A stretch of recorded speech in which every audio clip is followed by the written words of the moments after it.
저희 계속해서 누가복음 12장을 살펴보고 있는데요. 누가복음 12장 13절부터 48절까지는 예수님께서 재물에 대해서 설명하시는 그러한 본문입니다. 13절부터 21절까지는 재물만 추구하는 어리석은 자에 대해서 경고의 말씀을 하셨고요. 또 22절부터 오늘 본문인 22절부터 34절까지는 재물에 대한 걱정을 하지 말 것을 가르치시는 그러한 장면입니다. 그리고 35절부터 48절까지는 청지기로서 재물을 잘 관리하도록 가르쳐 주십니다. 오늘은 그 두 번째 부분으로 예수님께서 제자들에게 하신 말씀으로 인생에서 가장 중요한 것이 무엇인지, 또 왜 그것이 중요하게 우리가 생각해야 되는지, 또 인생에서 염려하지 않고 살아갈 수 있는 이유는 무엇인지, 그리고 마지막으로 하나님의 자녀로서 예수님의 제자로서 우리가 해야 할 일은 무엇인지에 대해서 우리가 한번 살펴보도록 하겠습니다. 우리 인생에서 중요한 것은 무엇입니까? 무엇이 가장 중요합니까? 저와 여러분의 인생에 중요한 것은 무엇입니까? 한번 생각해 보시기 바랍니다. 내 인생에 가장 중요한 것은 무엇인가? 무엇이 중요하십니까? 잘 떠오르지 않을 수 있습니다. 그러면 이렇게 생각해 보시면 쉽게 우리가 내가 무엇을 중요하게 생각하며 살아갈 수 있는지 알 수 있습니다. 그것은 무엇이냐면 내가 가지고 있는 우선순위, 삶의 우선순위가 어디에 있는가라고 하는 것입니다. 우리는 의도하든 의도하지 않든 매 순간 무엇을 할 것인지 선택하며 살아갑니다. 그 선택 속에서 내가 무엇을 할 것인가 하는 것을 선택할 때 작용하는 것이 바로 우선순위입니다. 저는 오늘 이 자리에 나오신 우리 성도님들 모두가 삶의 우선순위에서 예배가 가장 소중하고 예배가 최우선이기 때문에 이 자리에 나오신 줄 믿습니다. 네, 10분 아멘. 네, 다 아멘 하신 줄 믿습니다. 네. 그래서 이 자리에 나와서 최우선 순위를 가지기에 다른 것 다 제쳐두고 예배의 자리에 오셨습니다. 그런데 삶의 우선순위를 정할 때 기준이 무엇인가 하는 것이 굉장히 중요합니다. 많은 경우에 우선순위를 정할 때 중요한 일보다는 어떤 일에 우리가 더 우선순위를 주냐 하면 긴급한 일에 우선순위를 줄 때가 참 많이 있습니다. 다행히 긴급한 일이 중요한 일이라면 감사하지만 그렇지 않은 경우도 참 많이 있습니다. 덜 중요함에도 불구하고 그것에 우선순위를 두고 살아가고 있는 우리의 모습을 보게 됩니다. 저와 여러분들은 중요한 것에 우선순위를 두고 살아가십니까? 아니면 긴급한 것에 우선순위를 두고 살아가고 있습니까? 저는 저와 여러분이 정말 긴급한 것이 아니라 정말 우리의 삶에 중요한 것에 우선순위를 두고 살아가는 저와 여러분들이 되시기를 소원합니다. 우선순위를 예수님께서 오늘 제자들에게 인생에 있어서 그럼 중요한 것이 무엇이냐? 우리 인생에 중요한 것이 무엇이냐를 가르쳐 주십니다. 그리고 우선순위를 정하고 살아가라고 말씀해 주십니다. 자, 그렇다면 오늘 예수님께서 말씀하시는 인생에 있어서 중요한 것은 무엇인지 한번 살펴보고자 합니다. 오늘 본문에서 예수님께서는 목숨과 음식 그리고 몸과 의복을 대비시키십니다. 저와 여러분의 인생에 무엇이 중요합니까? 목숨입니까? 음식입니까? 목숨입니까? 음식입니까?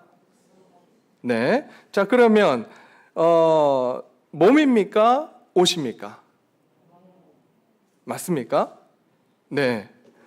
자, 그런데 당연히 우리는 목숨과 몸이 중요하다고 생각을 합니다. 그렇다면 우리는 무엇에 대해서 걱정해야 할까요? 먹는 것, 음식에 대해서 걱정을 해야 합니까? 아니면 목숨에 대해서 걱정을 해야 합니까?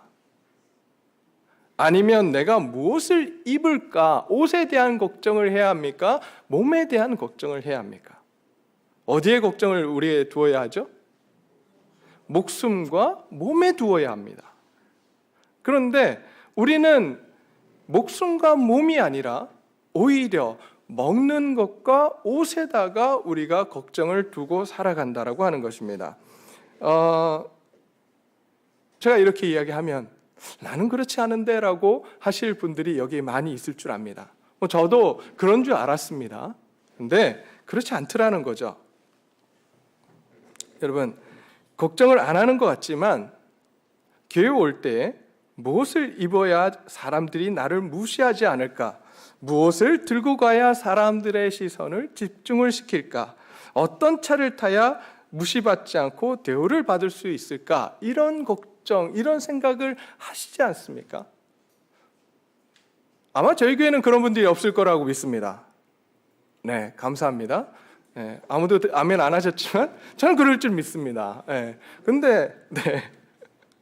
근데 우리는 전에 한번 제가 말씀드린 적이 있는데 미국에 있는 한인교회에 가면 이런 일들이 비일비재해요. 특별히 좀 모인다라고 하는 한인교회에 가면 500명, 1000명 되는 이런 교회 가잖아요. 그러면 어떤 차를 타고 가는지가 굉장히 중요하고요. 또 어떤 브랜드의 옷을 입고 가냐, 이게 굉장히 중요합니다. 또 어떤 가방을 내가 들고 가느냐, 이게 굉장히 중요해요.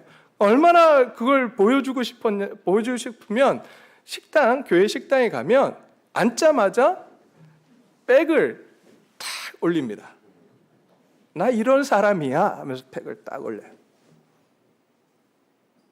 이게 교회입니까? 아마 백을 그 위에 딱 올리는 순간 그 사람은 내 정체성을 백에다 두고 있는 사람이에요. 나 이런 사람이야. 또 어떤 사람들은 자동차가 자신의 정체성이기도 합니다. 또 어떤 사람은 자신이 살고 있는 집이 자신의 정체성입니다. 이런 사람들에게는 목숨과 몸이 아니라 음식과 의복이 중요한 사람들입니다. 그러기에 그들은 무엇을 탈까? 무엇을 들까? 어떤 집에서 살까? 내가 무엇을 입을까? 걱정하며 고민하는 것입니다. 오늘 하나님께서 우리에게 말씀하십니다. 그런 것 가지고는 너의 정체성을 결정지을 수 없다고 말씀하십니다. 우리의 정체성은 어디로부터 오는 것이냐 하면 하나님으로부터 온다고 말씀을 해주십니다. 왜 그렇습니까? 우리는 하나님의 형상으로 지음 받았기 때문입니다. 그러기에 하나님으로부터 우리의 정체성이 정해지는 것입니다. 그러니 너희는 무엇을 먹을까, 무엇을 입을까, 무엇을 가질까, 무엇을 탈까, 어떤 집에 살까 고민하지 말라라고 말씀을 합니다.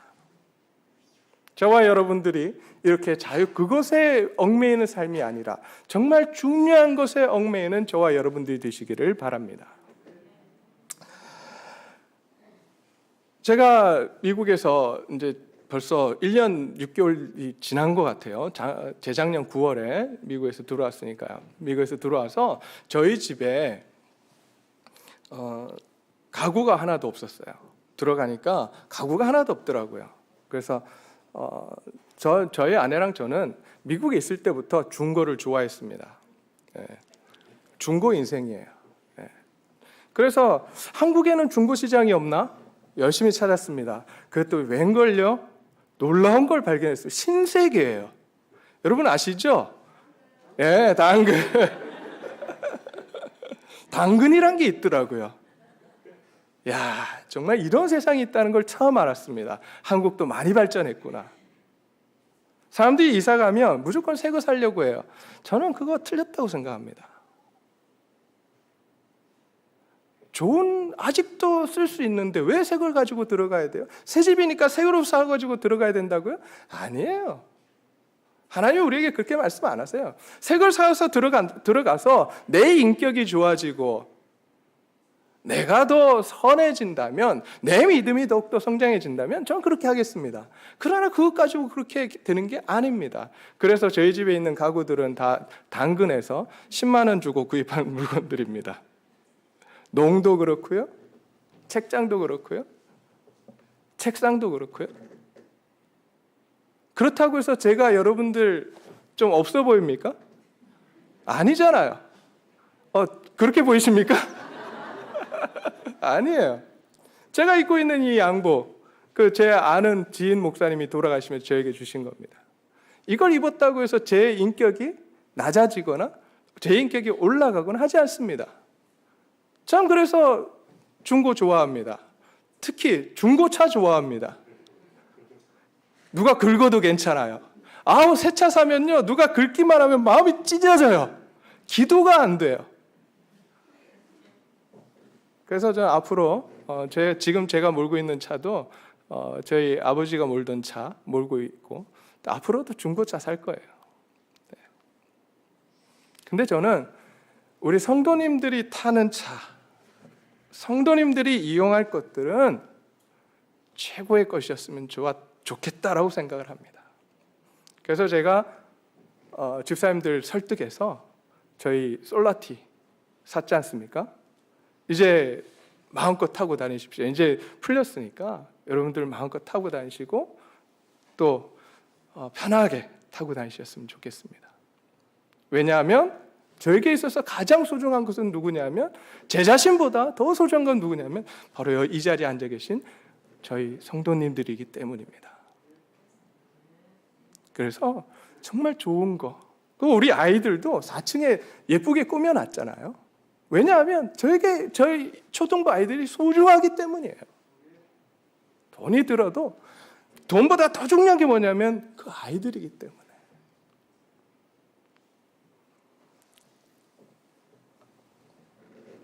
이렇게 예수님께서 목숨과 음식, 몸과 의복을 대비시키고 그 다음에 또 무엇을 대비시키냐면 까마귀와 사람을 대비시킵니다. 그리고 백합화와 사람을 대비시키세요. 여러분, 무엇이 더 중요할까요? 까마귀가 중요합니까? 사람이 중요합니까? 백합화가 중요합니까? 사람이 중요합니까? 너무 당연한 건데 예수님께서 이 말씀을 하세요. 하나님께서 까마귀도 먹이시는데 백합화도 입히시는데 하물며 하나님께서 더 소중하게 여기는 너희일까 보냐. 너희를 먹이고 당연히 너희를 입히실 것이다 라고 말씀을 해주고 있습니다. 근데 우리의 삶은 어떻습니까? 우리에게 무엇이 더 중요합니까? 사람입니까? 차입니까? 돈입니까? 사람입니까? 여러분, 저를 비롯해서 우리 남편분들 또 부모님들 오늘 다시 한번 생각해 보셨으면 좋겠습니다. 부엌에서 아내나 아이가 그릇을 깼어요. 제일 먼저 무슨 말 하십니까? 누구세요? 네. 근데 어떻게 아직 혼자지? 네. 저런 남자하고 결혼해야 돼요. 저는요, 딱 깨면 뭐야? 왜 그랬어? 또야?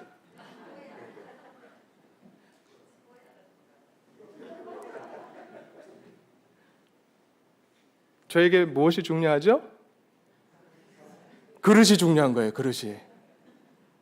사람이 중요하다고 하면 제일 먼저 뭐가 튀어나와야 되죠? 괜찮아? 다치진 않았어? 오늘 저와 함께 회개하실 우리 남성분들 많으실 것 같고 또 우리 부모님들 많을 것 같은데, 아이가 무엇인가 깨뜨리고 아내가 무엇인가 깨뜨렸다면 제일 먼저 우리는 무엇을 물어봐야 되냐면 그 사람의 안전을 물어봐야 합니다. 근데 왜 우리는 그 그릇이 깨진 것에 대해서 더 먼저 아파합니까?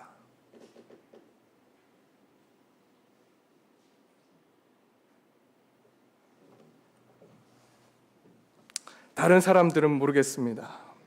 그러나 적어도 우리 교회 가족들만큼은 물질보다 사람이 중요하고 돈보다 생명이 더 중요한 저희들이 되기를 소원합니다.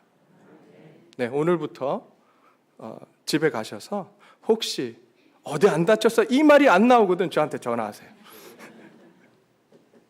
네.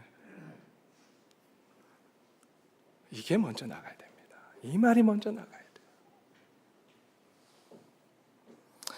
이렇게 하나님은 사람을 소중히 여기시는 분이십니다. 그런데 하나님이 우리 아버지가 되신다고 말씀하십니다. 여러분, 이 하나님이 아버지가 되신대요. 아버지는 어떤 분이십니까? 어떤 존재입니까? 가족들을 책임지는 존재입니다. 부모님들은 자녀들을 책임지는 부모님들의 어깨는 참으로 무겁습니다. 육신의 부모도 자신의 자녀를 먹이기 위해서, 입히기 위해서, 부족한 것을 채우기 위해서 그토록 노력합니다. 그런데 우리를 육신의 부모보다 우리를 더 사랑하시는 분이 계십니다. 그분은 하늘 아버지이십니다. 그 아버지께서 우리가 먹고 입는 것에 대해서 왜 책임져 주시지 아니하시겠습니까? 책임져 주실 것입니다. 왜냐하면 그분은 우리의 아버지이시기 때문입니다. 육신의 부모가 하물며 이러한데 육신의 부모보다 우리를 더 사랑하는 하늘 아버지께서는 얼마나 우리에게 좋은 것 주기를 원하시겠습니까?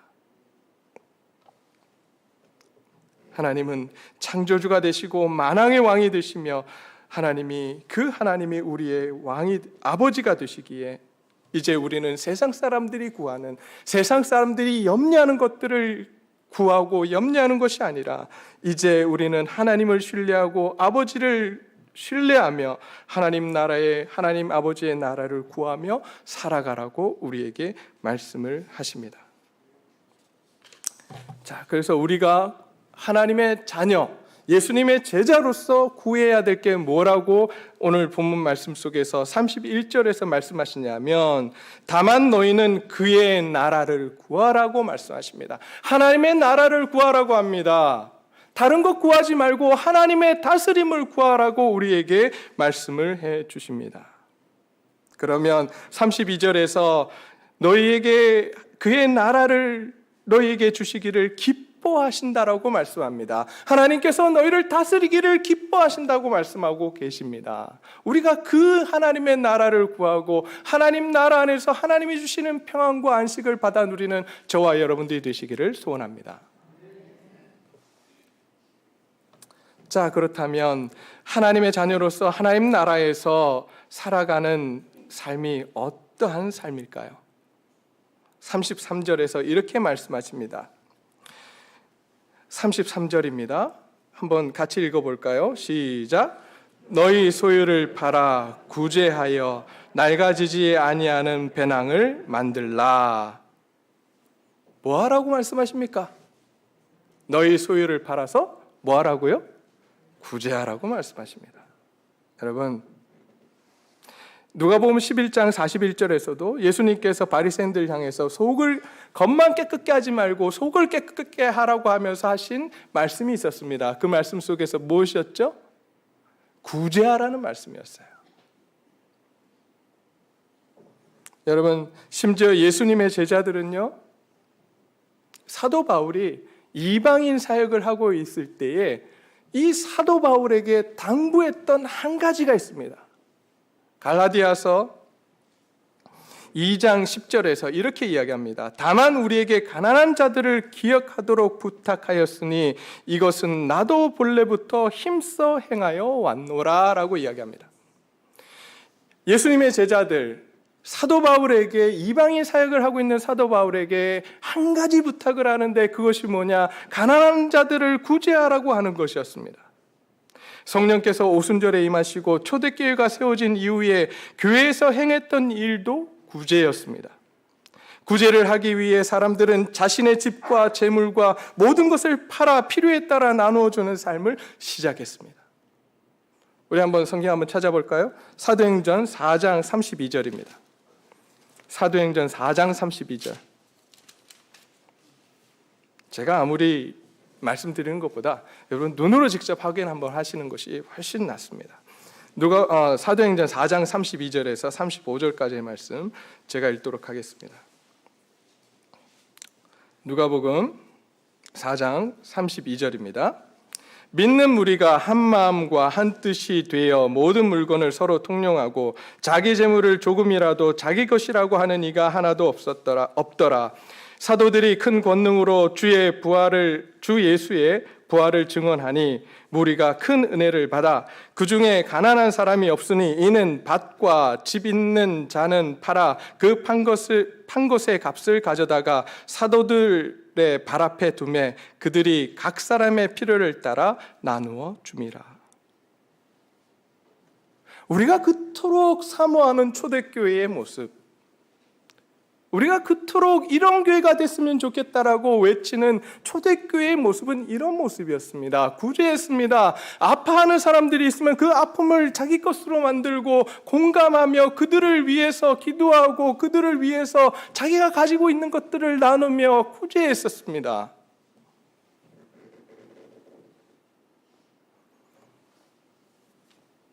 오늘날 우리는 어떻습니까? 예수님의 제자라고 하면서 우리는 구제하고 있습니까? 네, 적어도 저희 교회 성도님들은 다 구제하는데 애쓰시고 힘쓰시는 분들인 줄 믿습니다. 그래야 돼요. 그래야 돼요. 오늘 본문 말씀 속에서 하나님 나라를 구하는 자들은, 하나님의 통치 가운데 살아가는 자들은 하나님 나라의 보물을 쌓는 일을 해야 된다고 이야기합니다. 하나님 나라의 보물을 쌓는 일이 뭐냐? 구제하는 거래요. 구제하는 거. 그러기 위해서 이제 이웃을 구제하기 위해서 사도행전에 나온 것처럼 돈과 물질의 주인이 하나님이심을 인정하고 돈에 대한 탐욕을 버려야 합니다. 그러기 위해서 우리는 기억해야 합니다. 우리의 물질의 주인이 하나님이심을, 그리고 하나님이 우리의 아버지 되심을 우리는 기억해야 합니다. 인생을 살아가면서 우리의 인생의 우선순위를 바로잡고 살아야 합니다. 우리 눈앞에 놓여있는 긴급한 일의 흉포에 휘둘리지 말아야 합니다. 정말 중요한 일을 행하며 살아가는 저와 여러분들이 되기를 소원합니다. 인생에 있어서 중요한 것은 무엇입니까? 사람입니다. 왜냐하면 하나님의 형상으로 지어진 존재들이기 때문입니다. 하나님의 시각에서 이 세상에 가장 소중한 것은 다른 것이 아닙니다. 사람입니다. 그렇다면 하나님의 택하심을 받고 예수 그리스도의 제자가 된 우리들은 우리에게도 가장 소중한 것이 사람이 되어야 합니다. 그러기에 우리는 이웃을 돌봐야 합니다. 우리에게 주신 물질로, 우리에게 주신 재능으로 우리의 이웃을 돌봐야 합니다. 구제해야 합니다. 오늘부터 우리 교회는 하나님이 가장 소중하게 여기시는 사람이 우리 교회의 가장 소중한 것이 되는 그러한 교회 되기를 소원합니다. 마지막으로 얼마 전에 뉴스에 올라온 기사를 읽어드리고 마치고자 합니다. 서울 종로구 창신동의 한 낡은 주택에서 노모와 아들이 숨진 채 발견됐다. 수도 요금이 과도하게 청구된 걸 이상하게 여긴 수도사업소 직원이 집을 방문했다가 숨진 모자를 발견했다. 서울 해와경찰서에 20일 오전 10시 50분쯤 종로구 창신동에 위치한 낡은 주택에서 80대 노모와 50대 아들이 숨져 있다는 신고가 접수됐다. 최초 신고자는 서울 중부 수도사업본부 직원이었다. 채널 A 보도에 따르면 이 직원은 수도 요금이 1, 2월 2달 동안 90만 원이나 청구된 점이 이상하다고 느껴져 현장 점검을 나섰다가 시신을 발견했다. 숨진 모자는 수개월치 전기 요금을 납부하지 못할 만큼 경제적으로 사정이 어려웠던 것으로 전해졌다. 그러나 주택을 소유하고 있어 기초생활수급자로는 선정되지 못한 것으로 알려졌다. 이들이 살던 집안 곳곳에는 쓰레기 더미가 쌓여 있었다.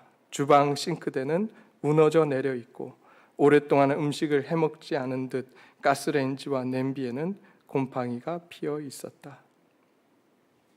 이웃 주민에 따르면 노모는 생전 거동이 불편했고 고혈압이 있는 아들이 10년 넘게 어머니를 간호하며 살았다고 한다.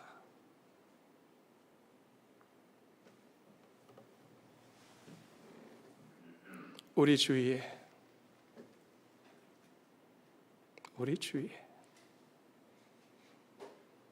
이렇게 힘들어하고 아파하는 사람들은 없는지 우리가 돌아보아야 합니다.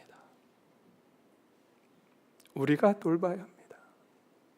저와 여러분이 예수 그리스도의 제자라고 하는, 하나님의 자녀라고 하는 우리가 돌아보아야 합니다.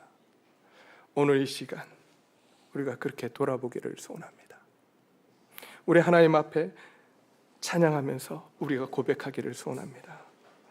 아버지, 당신의 마음이 있는 곳에 나의 마음이 있기를 원해요. 아버지, 당신의 눈물이 고인 곳에 나의 눈물이 고이길 원해요. 아버지, 당신이 바라보는 영혼에게 나의 두 눈이 향하길 원해요. 아버지, 당신이 울고 있는 어두운 땅에 나의 두 발이 향하길 원해요. 나의 마음이 아버지의 마음하라. 내 모든 뜻 아버지의 뜻이 될 수 있기를. 나의 온몸이 아버지의 마음하라. 내 모든 삶 당신의 삶 되기를 원한다고 우리 하나님 앞에 찬양으로 고백할 수 있었으면 좋겠습니다.